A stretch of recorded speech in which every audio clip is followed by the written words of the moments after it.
In this video, I'm going to show you how to use Twitter as an emergency management tool for gathering or disseminating information. So let's get on the computer. Okay, now that we're on the computer here, I'm going to show you the use case for using Twitter as an information gathering and disseminating. So I have an article that I wrote on this, and I will link it in the link below, and so you can go read that. And this is the use case for using Twitter. So essentially what's happening is you have media and you have government operations, fire, police, emergency services. Everybody's on Twitter. And so if you want to see something happening in real time, before waiting for the traditional media to catch up and do their reporting, Twitter is where you want to follow. We've had national events, the shooting in Las Vegas, where you will find out much faster information via Twitter than you will in the media. Now, there always is a caveat you have to take with a grain of salt where the information is coming. Is it coming from a verified source, or is it coming from the man on the street reporting? So you have to take that into account when you see items like this on any social media site. So to give you an example of, we're going to walk through the power of hashtagging, the power of being able to follow lists and be able to know who to follow in your area. And then we'll talk about how you can use this as leverage this tool in your local emergency communications network, and then also your personal emergency communication networks, and then we'll wrap up. So here's our use case with hashtags. Hashtags is anything that's organically created. Nobody owns hashtag Harriman. It's just whatever somebody types in after the hashtag. So we had this situation here last week where we had an active shooter that had shot at cops, broke into a person's house, shot the person, stole their car, ditched the car, and they had a containment zone set up trying to find this person on a very snowy Saturday morning. So they had a lockdown in place. And so they were trying to get word out through reverse 911 and other methods to let the public know to stay in your rooms, stay in your houses. The police were going door to door, backyard to backyard, trying to find this person. So the hashtag Harriman, that's the town this happened in. You just typed in that hashtag Harriman, and here's this Mike Day. I don't know who Mike Day is, but he's giving me information and showing me a picture of SWAT actually on the street. If you look at Morgan Saxon, well, I don't know who Morgan is, but Morgan is actually a local news personality here in Utah, hashtag Harriman. So anybody that types in the hashtag in their tweet somewhere, my search term is hashtag Harriman, this is popping up. And so I'm going to start getting information saying, pictures, information, containment zones. Now, this is somebody that's retweeting from Unified Police Department, a verified source. And so we can see that check mark. We know here's the containment zone from a verified source. And I didn't need to know about Jeremy or UPD or even Channel 2. I just need to find out what that hashtag was. And I now know. Following, in the same feed. Now KSL is giving me information. Some of these people, I don't even know who they are, but I'm seeing that hashtag Harriman, and so I'm starting to gather information. There's another local news personality. So if you know the hashtag and you find that out by just following one person, all that you need to see is that hashtag, and everybody will see it, and they'll start tweeting out that same hashtag. And so, like I said, it grows organically. Now, some hashtags are usually set, like we have a one called hashtag UTWX. So if you want to know anything about weather in Utah, you'll find that information. So some hashtags are kind of established, some politics hashtags. But for the most part, in an emergency situation, the hashtag is going to grow organically, usually from one source that's going to start using it, and then everybody's going to just follow. Okay, so that's how you can use hashtags. You don't have to worry about who you're following or what you're following. You just need to know the hashtag of the incident you're trying to follow. So let's dial back and see what happened today with the suspect that disappeared. So going to our KSL, our local news, this is their video from breaking news at 4:58 p.m., so 5 o'clock p.m. They come in with their news cycle right before the top of the hour. They come in with breaking news that they have this person wanted in connection with Riverton shooting.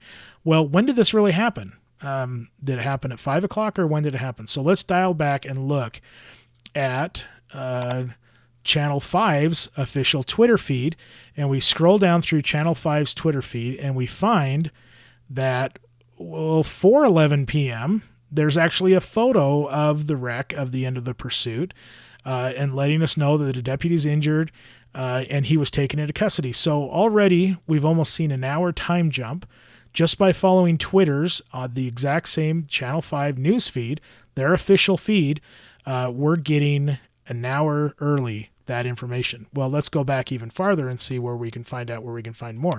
So we go to Andrew Adams, which is the reporter that was on scene that I follow, and we can see that this is actually the news desk. The assistant news director tweeted out, well, wait a minute, 6 hours ago at 3:42 p.m., the news desk knew they were on scene working on a story, and they were going to be coming live, quote, breaking, unquote, news 2 hours later. Okay, well, where did they get their information? Well, it's the Salt Lake City Police Department. So let's look at the Salt Lake City Police Department. Now, Salt Lake City Police Department tweeted out at 3:38 p.m. that they have him in custody. So there you go. If you were on Twitter, you would have known 3:38, 4:38, 5:38. You would have known over 2 hours earlier exactly what happened. This is how the media information flow works now. The police departments tweet something out. The news desk gets it. They tweet it out. They put a news anchor on scene. The news anchor tweets it out. And then finally, when all that happens, then they come in with the breaking news on the radio or TV. So this is how you can leverage Twitter to find out what's going on in more real time from verified sources, of course. Now, let's look at how I kind of follow all this using my list. So I come over to my Twitter account, and I have some lists set up. And so I'll click on my profile here, and then I'll go to my lists. And so what a list is I have gathered a bunch of accounts and organized them into a list. So let's grab public safety agencies. I have put in, we'll look at the list members. I have added every police department, fire department that I can find, or someone that is associated with them, into this list. Now, when I do this, I can grow this list, and then I can share this list with people around me. They can see, if you go to my Twitter feed, John W. Jacobs, you can see these lists and you can follow my list. So when I update this list, you can see it. If you're local, that will help, because most of my lists are local.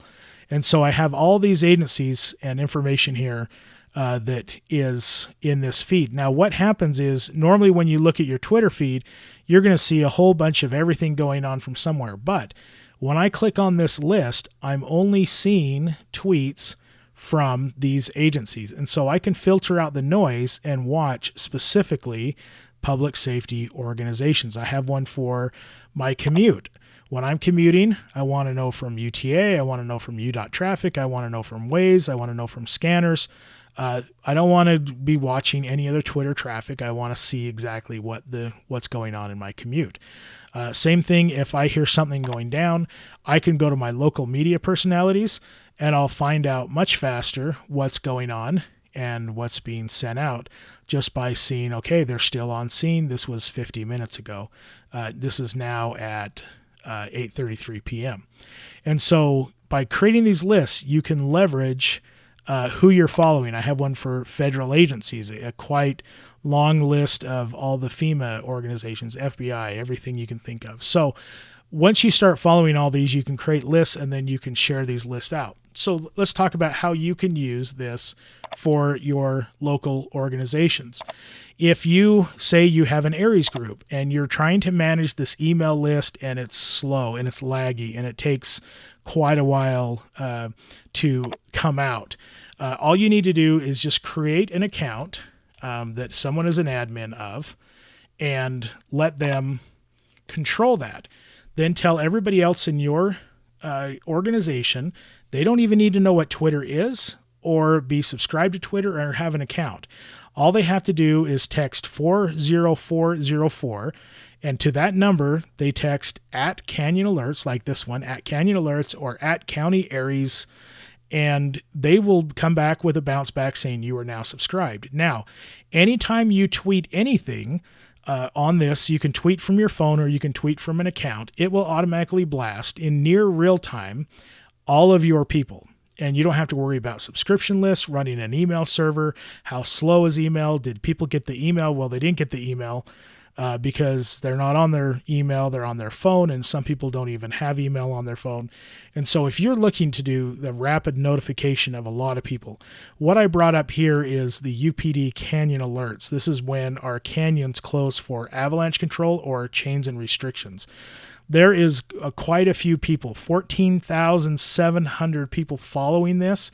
The department will send out one tweet and it will text 14,700 people for no cost, at no cost to the department. It's a free service. And so this is how you can leverage this, and it scales to this magnitude. So that's how you can use this to get rid of those archaic email lists that you send out the email and then you find out your members didn't get that test email for 3 hours, or they didn't even check their email that day. So this is how you can use Twitter leverage. Now, say this is your personal Twitter account. You can text to your own Twitter account a tweet. Now, even if you don't even use Twitter for anything else, you can use this to tweet out, I'm safe, or I need help, or something. If you're you talk about personal communication plans, letting your family know out of state how you were doing. If you tweet that out, and then all you need to do is tell these family members, just go to this URL. You don't need to log in. You go to twitter.com, John W. Jacobs, and you can see what my status message was without any account. And so this is something you can do. Or if they want to subscribe, they can text 40404 at John W. Jacobs. And then when you tweet out, I'm safe, then all of their phones are going to automatically disseminate. This works so much better than, like I said, an email list that might be out of date or not out of date, a text group list. What you don't realize is when you send out a text to multiple people, then you're trying to get out a text that's dependent on the subscription that's on your phone. Well, you don't need to worry about that on your phone. You just send out one small, lightweight text to Twitter, and Twitter will do all the heavy lifting for you off-site, out of the region, and let everybody know.